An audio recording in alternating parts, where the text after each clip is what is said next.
Boa noite, pessoal. Pessoal que está presente. Boa noite, boa tarde, bom dia, boa madrugada para quem estiver assistindo depois.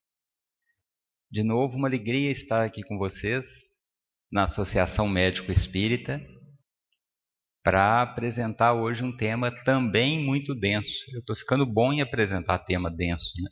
Depois eu vou apresentar mais tarde um temazinho mais leve. Nosso tema de hoje, olha, ciúmes, relacionamentos tóxicos, relacionamentos abusivos e obsessão. Fazendo um link aí, né, com esses quatro temas. Eu sou o Arnaldo Somavila, sou psicólogo, sou membro da Associação Médico Espírita de Belo Horizonte, né, de Minas. E vamos começar. Antes da gente começar com o próximo slide, vamos fazer como a gente sempre faz, uma prece. Aí de onde você estiver, fechar os olhos. Pedir a Deus, pedir as bênçãos de Jesus, para que a nossa fala seja somente a pontinha do iceberg da espiritualidade passando o recado, que eu possa atrapalhar o mínimo possível, que cada um de nós possa aproveitar esse conteúdo para crescer.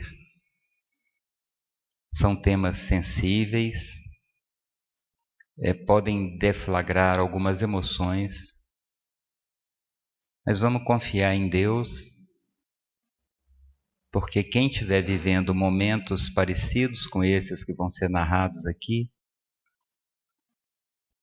busque ajuda, porque vai ter esperança, né? E a mensagem desses temas vai ser da esperança. Então, que Deus nos abençoe, que Deus cubra com seu carinho, que Maria, Mãe querida, nos envolva a todos os que estão assistindo com seu manto de amor, de proteção, de paz e, como eu disse, de esperança. Bom, a Meng sempre pede para que as pessoas que gostarem curtam o vídeo e compartilhem, porque isso vai possibilitar que isso chegue a mais pessoas. E vocês vão ver que tem, além da gente estudar os casos, tem formas de lidar, né? Tem saídas para eles. Então, pessoas que talvez a gente nem saiba podem receber esse conteúdo e ser muito importante, muito impactante na vida delas. Então, vamos lá. Essa é uma perguntinha que eu fiz numa outra palestra, né? Que também está aqui no canal da Meng, está no meu canal do YouTube, que no fim vocês vão receber o endereço. O que é realmente meu? O que a gente tem de verdade? Dinheiro? Cartão? Né? Um corpo? É meu? Uma família? Uma casa? Um carro? Né? Pus um bem chamativo. Mas quem tem isso é dono de verdade? Não é não. Não é? Por quê? Porque a qualquer hora a gente perde. As coisas vão embora, estragam. O dinheiro a gente pode perder. A família pode se desfazer por algum motivo. Eu posso morrer. E a única coisa que vai comigo para a eternidade, para quem acredita, ou para quem não acredita em nada, mas a única coisa que sobra ali até debaixo da terra é a gente. Então, eu preciso aprender a ser o grande amor da minha vida. Se eu não for o grande amor da minha vida, se eu não amar o próximo como a mim mesmo, se eu amar mais o próximo, mais as coisas, eu estou me distanciando de mim e não tem ninguém no mundo que seja capaz de me dar tanto amor quanto eu, porque eu sei a necessidade que eu tenho, né? Então é muito mais fácil a gente atender às nossas necessidades do que ficar buscando no outro. Eu estou falando isso porque vocês vão ver que é um dos temas marcantes de hoje. Então, olha lá, amar-se incondicionalmente, cuidar-se, autonutrir-se, para aí ofertar o que tem. Não mais do que tem, né? Porque se eu começo a dar mais do que eu tenho, eu entro numa situação de carência e normalmente eu vou cobrar implicitamente de a quem eu estou dando mais do que eu tenho. Uma retribuição. Então, é amar ao próximo como a si mesmo. Não é mais do que a si mesmo e não é ao invés de si mesmo, né? Jesus falou. Bom, nós vamos fazer assim uns conceitos antes da gente entrar no tema realmente. Então nós vamos falar de autoamor, egoísmo e autocentrismo.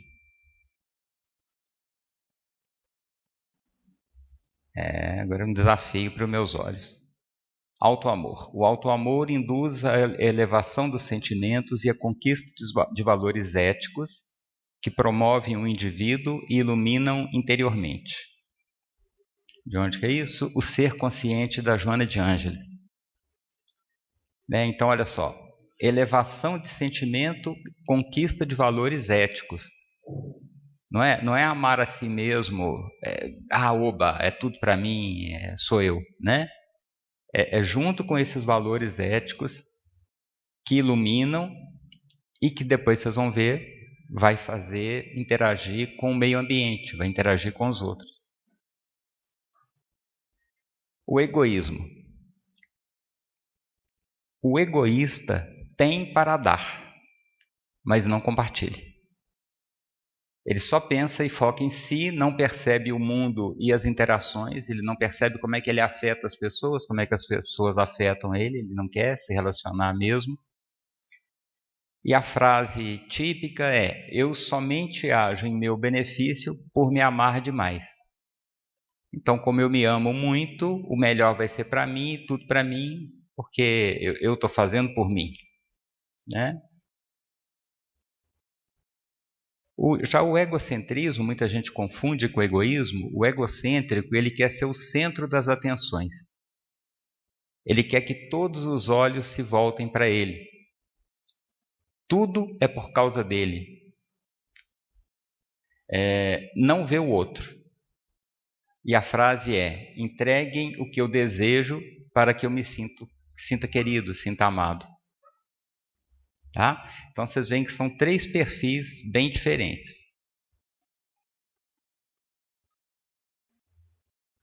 Um outro conceito importante é essa relação sujeito e objeto. Pegando do português, gente, sujeito da oração é aquele que realiza quando ele é o agente ou sofre a ação quando ele é paciente. Ação expressa pelo verbo, né? Então, João acariciou o cão. João é o sujeito, acariciar é o verbo, cão é o objeto. E o cão mordeu João, mentira, João foi mordido pelo cão, o cão é o sujeito, né? Quer dizer, o João é o sujeito, o cão mordeu, então ele é um sujeito paciente, ele sofre a ação. E o objeto é o termo que completa um verbo transitivo direto. Indica o paciente, o alvo ou o elemento sobre o qual recai a ação. Então, isso é para dizer o seguinte: quando eu sou o objeto da minha vida, quando é o outro que define, eu estou feliz porque fulano fez isso, eu estou triste porque fulano deixou de fazer aquilo, eu Eu estou decepcionada com fulano, porque eu esperava que ele fizesse alguma coisa, eu me coloco nessa posição de objeto. O que é que eu fiz aqui, Renan?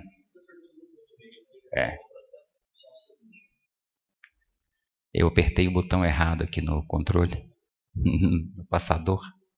Pronto. Tá.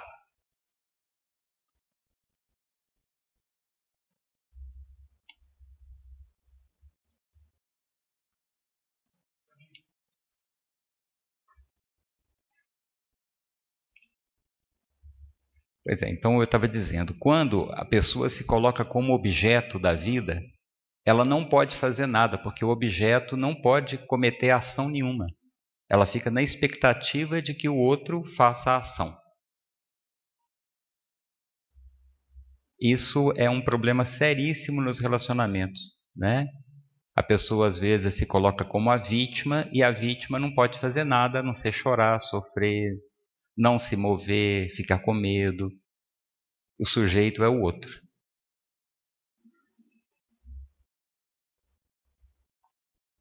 Então, né, complementando aquilo ali, a gente precisa aprender a ser o sujeito da nossa vida. Eu escolho, eu ajo. O outro faz, eu ajo. Né? Não é o outro faz, eu sofro e fico no sofrimento. Isso é um tango. E eu estou representando esse tango aí com a dança da vida. O que quer dizer isso? Vocês já viram que quando tem uma dança em dupla, os dois precisam dar os passos? Né? Os dois precisam dançar a mesma coisa para que aconteça. Então, na dança da vida, embora às vezes um conduza, o outro precisa acompanhar. Não existe abusador sem abusado. Não existe uma pessoa tóxica sem que outras recebam a toxicidade. Não existe obsessor sem alguém para ser obsediado, e depois nós vamos falar disso, que é mais complicado ainda, porque é uma via de mão dupla. Mas se cada um se coloca realmente como sujeito, ele pode lidar com isso. Se ele é objeto, o outro vai conduzir e vai levá-lo para a dança do jeito que ele quiser e pronto.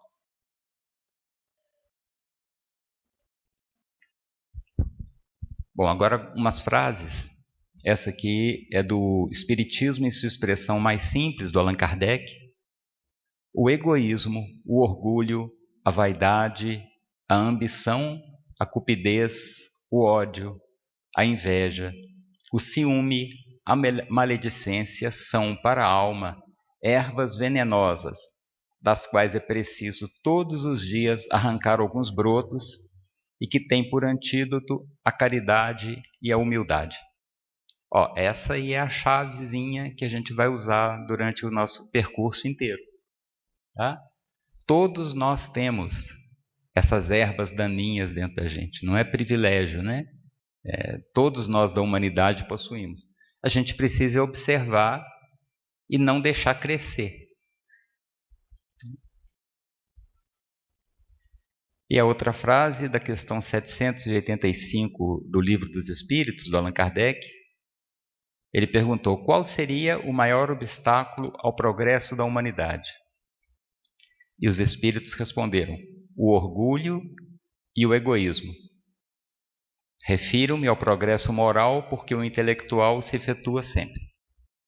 Né? A pessoa aprender coisas, desenvolver a mente, não é difícil.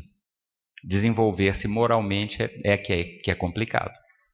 Né? E vocês vão ver que na maioria dos defeitos das nossas sombras está lá o orgulho e o egoísmo por trás.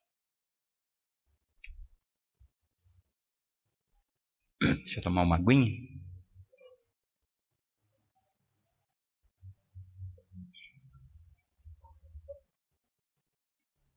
Bom, isso aqui são os tormentos do ciúme.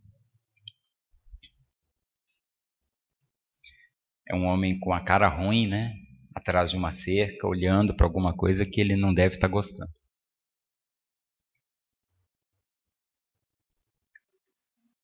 Haverá maiores tormentos do que os que derivam da inveja e do ciúme? Para o invejoso e o ciumento não há repouso, estão perpetuamente febricitantes. O que não tem e os outros possuem, lhes causa insônias. Olha que coisa, né? É a inveja. Dá-lhes vertigem os êxitos de seus rivais. Toda emulação para eles se resume em eclipsar o que lhes são próximos. Né? Ele tem que esconder a pessoa, ele tem que tentar tirar o brilho do outro. Toda alegria em excitar nos que se lhe assemelham pela insensatez, a raiva do ciúme que os devora. Pobres insensatos, com efeito que não imaginam sequer que amanhã talvez terão de largar todas essas frioleiras, são as frivolidades, né? as bagatelas, cuja cobiça lhes envenena a alma, a vida. Isso é do Evangelho segundo o Espiritismo, capítulo 5, Tormentos Voluntários, do Fenelon, pelo Allan Kardec. E aí, para vocês acham que ciúme vem do amor? Ciúme tem alguma coisa a ver com amor? Quem acha que sim, levanta a mão. Ninguém achou. Então vamos lá, gente. O ciúme vem do medo de perder o que acreditamos possuir, o desejo de afastar as ameaças. Tá? Ciúme não tem mesmo nada com amor, não. É o medo de perder o que a gente pensa possuir. Vocês lembram quando eu falei o que é realmente meu? A minha esposa é minha? O meu carro é meu? Não. Mas se eu penso que eu sou dono, aí eu posso ter medo de perder. Vem do medo da rejeição, do abandono, do medo de não ter importância, medo de ser trocado, de perder o amor e de ficar sozinho. Vocês veem que é uma pessoa que tem uma estrutura psicológica que não está boa. Ela tem um monte de medos. Só que aí, ao invés dela trabalhar esses medos e buscar se conhecer e ver o que está por trás, ela vai projetar no outro. O outro é que está fazendo errado. O outro é que vai me fazer perder. E eu vou tentar controlar esse outro. Ciúme é filho do orgulho e do egoísmo e busca direcionar, aprisionar, exercer o poder e o domínio sobre o outro. O ciúme é uma característica da insegurança psicológica, de um ego dominador e arrogante, e surge quando o indivíduo não consegue sufocar e dominar o pensamento e o comportamento do objeto amado. Isso é do Ser Consciente, da Joana de Ângeles, né? Psicografia do Divaldo Franco. Então vocês veem que assim, o pessoal está batendo forte aí no ciúme, né? Ciúme é um sentimento que tem muita coisa que precisa ser vista por trás dele. Agora é um gatinho dentro de uma caixa e o outro com a cara não muito boa olhando na direção de quem está olhando para ele. Bicho tem ciúme, né, gente? Vocês já viram? Cachorrinho, gatinho. O ciúme é um sentimento complexo e contraditório que envolve desejos, sentimentos e atitudes variados. Ele pode desencadear diversas emoções como ansiedade, tristeza, raiva, vergonha, insegurança, humilhação, confusão, culpa, aumento da libido e vontade de se vingar. Não é? É engraçado até pensar em aumento da libido, né? Mas de repente apimenta a relação, né? Dá essa ideia de que ou ele me quer muito, ou eu posso perdê-la a qualquer hora e imaginar que ela pode ficar com outro vai me dar mais tesão. Então, é muita coisa complicada, né? É terapia em cima aí para ir desembolando esses nós. Aí nós vamos dividir o ciúme aqui em 3 tipos. O ciúme normal, que é o que todo mundo de alguma forma tem, né? Você está com uma pessoa, de repente ela aparece toda arrumada, toda linda, vai sair para não sei onde, você fica assim meio, opa, né? É um cuidado, é uma valorização saudável do parceiro, mas é claro que toca na gente, né? Nessas questões das nossas sombras, né? Mas é um nível normal de ciúme que basicamente todo mundo tem. Agora, o ciúme exagerado, ele começa com insegurança, baixa autoestima e necessidade de controle excessivo.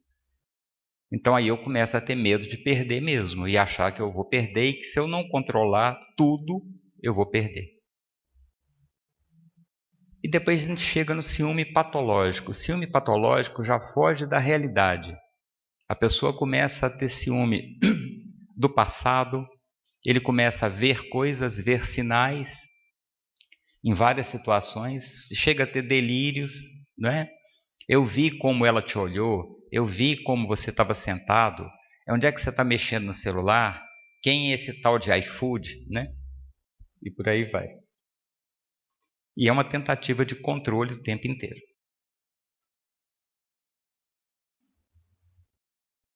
Essa imagem é um rapaz na parte de baixo da escada, olhando provavelmente para uma pessoa que ele conhece, né?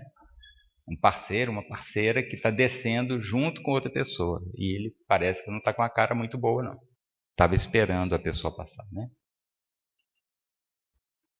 Então, como lidar com seu ciúme? Primeiro, na comunicação. Ter um diálogo aberto com o parceiro, né? De explicar o que está sentindo, por quê. Evitar comparações, né? Ah, porque você faz isso, o outro não faz, ou eu faço, eu não, você não faz, eu faço, e essas coisas. E aprender a demonstrar amor de outras formas.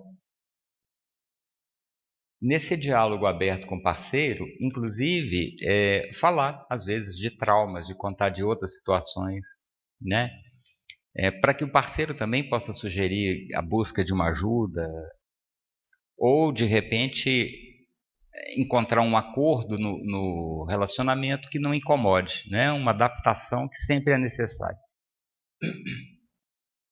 Ter uma vida social ativa, porque aí você larga do pé da pessoa, né? Você começa a ter outras ocupações, coisas interessantes para fazer, não vai ter mais tempo para ficar o dia inteiro querendo saber onde fulano ou fulana está. Cultivar outros vínculos, a amizade, né? As participações em eventos, em envolvimento, né? E a terapia, que pode ser a terapia individual, que num caso de um ciúme mais forte é sempre importante. A psicoterapia de casal, para que trabalhe as questões do relacionamento. E, se for necessário, uma ajuda psiquiátrica, né? A coisa está demais, ela está perigosa, ela está vindo a delírio, então precisa mesmo de uma ajuda psiquiátrica, muita ansiedade.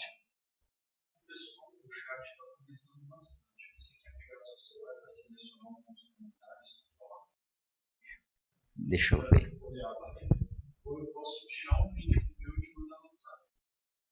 Você pode fazer o seguinte, se tiver pergunta, você pode me interromper e fazer. Pode. Que está perguntando a Ivana Lima. Amando ou não, o ciúme se faz presente, Arnaldo? A Ivana no chat está perguntando, e aí qualquer pessoa, gente, que precisar e quiser fazer pergunta, vocês também aqui, tá? Pode levantar a mão. Ivana está perguntando se o amor, amar... Amando ou não, o ciúme se faz presente, Arnaldo? Amando ou não, o ciúme se faz presente. Olha, amar é querer bem. Se o ciúme cresce, eu deixo de querer o bem do outro. Eu quero o bem do outro se estiver comigo. Do jeito que eu quero. Isso não é amor. Tá? Então, quando o ciúme cresce, né, a pessoa... Tem gente que, assim, às vezes você ama e a pessoa não está tão aí. Né? A pessoa pode provocar algumas situações de ciúmes e tudo mais. Mas aí é sempre isso, é a conversa. né? Então, quem ama pode ter ciúme? Um pouco de ciúme, esse ciúme normal, sim. Tá? Tem mais? Tá bom. Ok.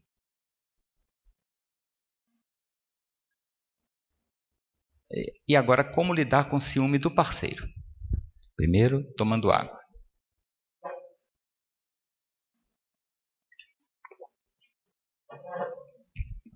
A imagem é meia cara de um gatinho com um olhar assim, meio bravo.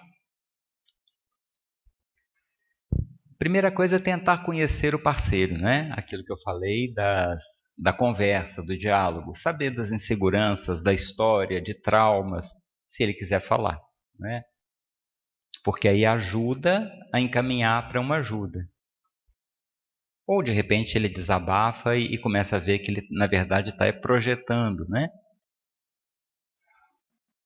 Melhorar o diálogo de qualquer forma, deixar relações mais transparentes. Então, mostrar, né? Olha, é minha amiga, é fulana, são meus amigos, é o pessoal do meu grupo, do meu curso. Olha, isso vai resolver? Depende do outro, né? Mas são formas que pode até ser pior, né? Manter a sua individualidade e definir limites. Isso é muito importante em qualquer relacionamento. Quando a gente entra num relacionamento com alguém, a gente sempre precisa fazer concessões, como eu falei. Eu gostava de sair para jogar futebol todo dia, casei, não vai dar para continuar jogando futebol todo dia, mas uma vez, 2 vezes, né? E a pessoa vai para outro lugar, ela vai fazer uma outra atividade. Então, manter os pontos até aqui somos nós, daqui para cá sou eu, isso é muito importante.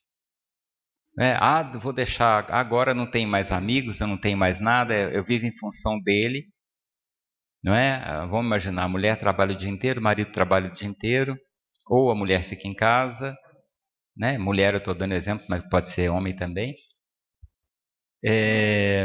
O outro chega em casa cansado do trabalho, estressado, com um monte de coisa, e a pessoa que está em casa está querendo ficar junto, ter uma conversa, e o outro está muito cansado, não quer, né?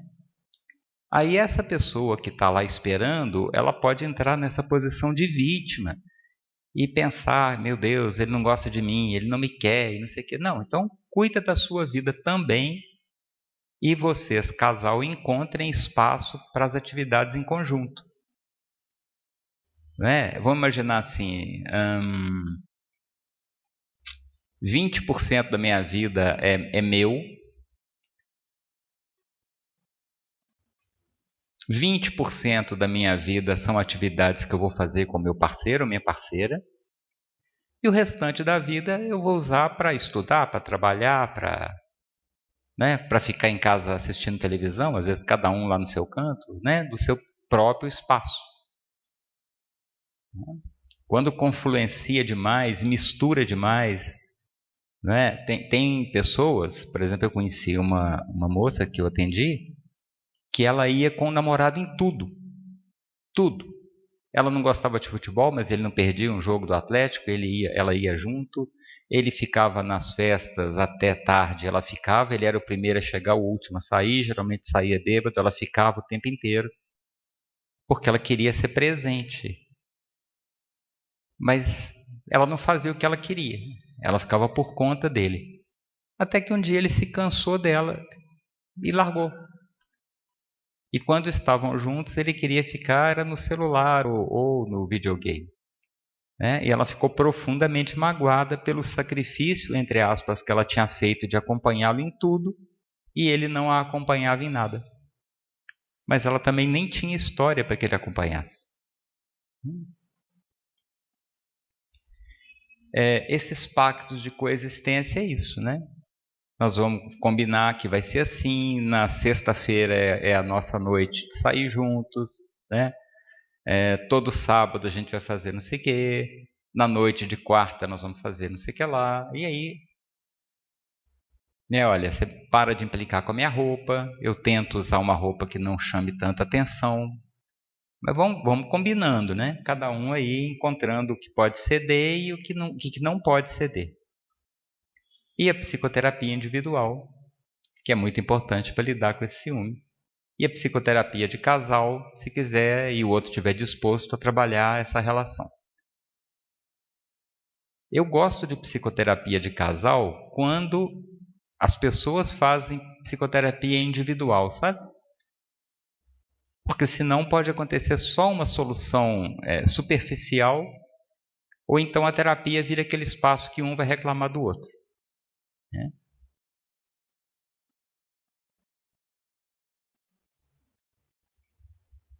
Bom, agora vamos começar a falar dos relacionamentos tóxicos.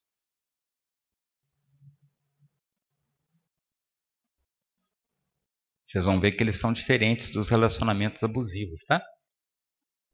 São relacionamentos nos quais a vítima é levada a experimentar sensações negativas, a ficar aprisionada ao passado e à relação sem perspectiva de desenvolvimento pessoal. O impacto, a atuação da pessoa tóxica geralmente é no psicológico, não entra na agressão física. E pode manifestar-se em diversas formas de interação interpessoal, influenciado pela intimidade e pela duração. Né? Bom, quem é casado há mais tempo, sabe que o outro tem alguns comportamentos que são tóxicos, que a gente tem comportamentos que são tóxicos, que às vezes vão pela intimidade, pelo tempo do relacionamento, vão sendo normalizados, né? Mas não são relacionamentos tóxicos. O relacionamento tóxico faz mal, tá? O relacionamento tóxico realmente incomoda, né? Nós vamos ver mais para frente. Oi, Renan. Pablo Luiz, o comportamento ciumento pode ser causado por traumas e desenrolar com influências obsessivas espirituais? A abordagem terapêutica deve ocorrer em todos os níveis psicológicos e espirituais? O Pablo está perguntando. Deixa o Renan ler de novo. Lê aqui para a gente, Renan, porque a pergunta é longa. O comportamento ciumento pode ser causado por traumas e desenrolar-se com influências obsessivas espirituais? A abordagem terapêutica deve ocorrer em todos os níveis psicológicos e espirituais?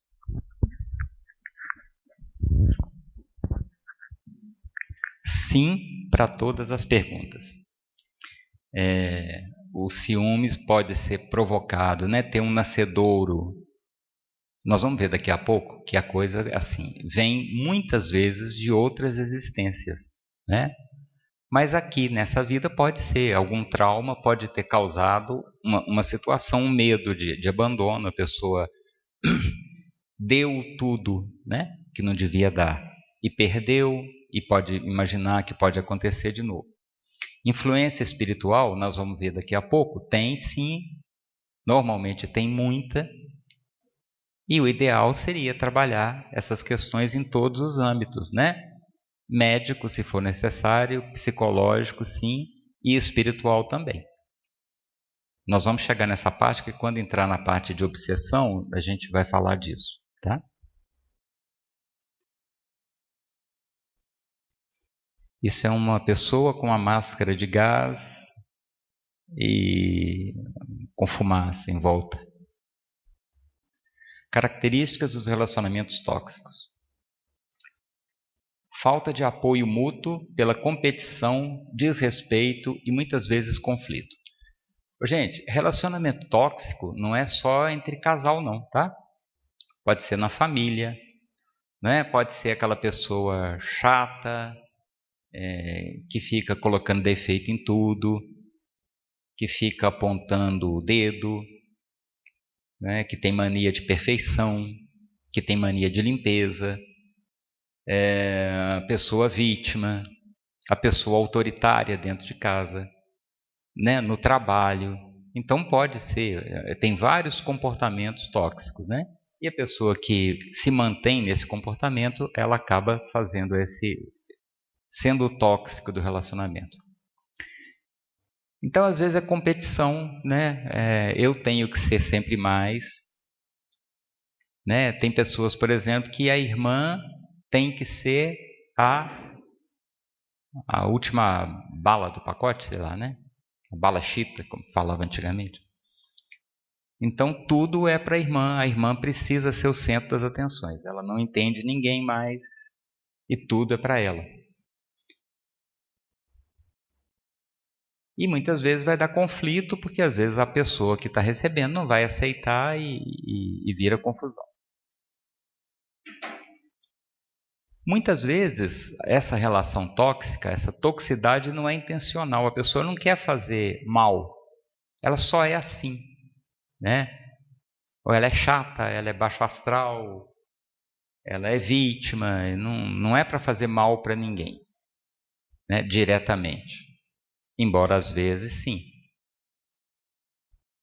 As agressões normalmente se limitam ao campo psicológico. E a pessoa tóxica necessita que a vítima se sinta mal, para que ela se sinta bem ou se sinta melhor do que está. Isso é uma característica interessante, né? Eu tenho que encher o saco do outro, eu tenho que intoxicar o outro. É como se eu liberasse a minha toxina e aí eu me sentisse melhor. Ou então, pelo menos, eu coloco todo mundo na mesma vala e a minha dor diminui, porque comparando com a dos outros, está todo mundo mal.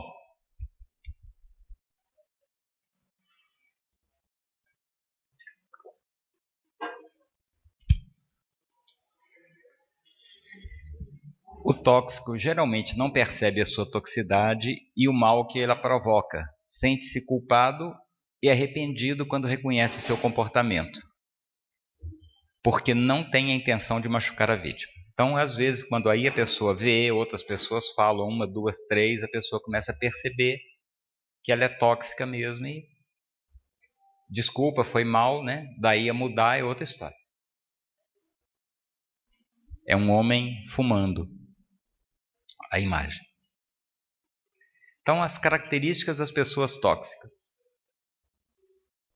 Contaminam o ambiente com a sua toxicidade, colocando os outros para baixo, como eu falei. Sua toxicidade muitas vezes não é intencional, falei também. Sempre encontram motivos para reclamar e criticar, julgam constantemente as pessoas e sugam as energias do outro. Não é? Vocês já viram que tem pessoa que assim, só de você estar perto parece que dá uma murchada, porque ela consegue puxar a energia? Eu uma vez tinha uma paciente assim, gente, eu dormia em quase toda a sessão, era impressionante. Ela falava lento, a voz era assim meio hipnótica e a história era repetitiva, ela quase não abria a boca e eu morria. E geralmente são infelizes e pessimistas.